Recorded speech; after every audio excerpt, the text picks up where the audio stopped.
Hello everyone, welcome to MT Picture.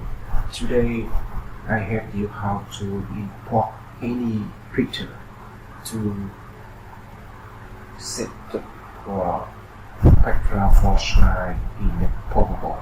Okay, so now you look on your screen. I have two slides.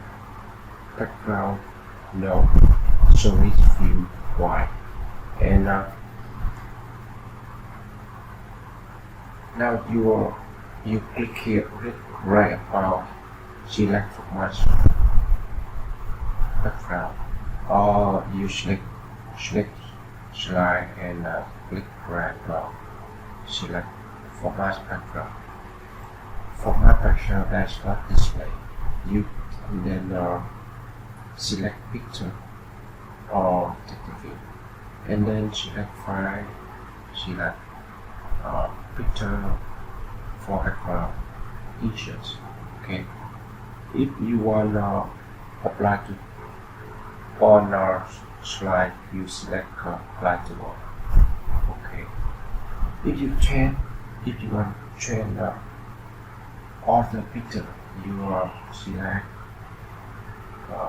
for example select picture insert. Okay.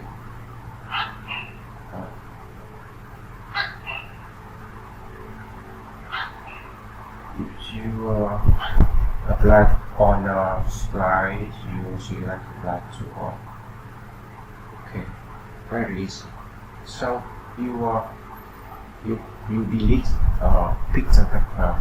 You select view, select service view, and apply. Okay, very easy. So this video to the end here, I hope you very helpful to everyone. I think content this content is basic tutorial about PowerPoint. Okay. If you feel this video helpful, you can subscribe to share everyone. Thank you so much.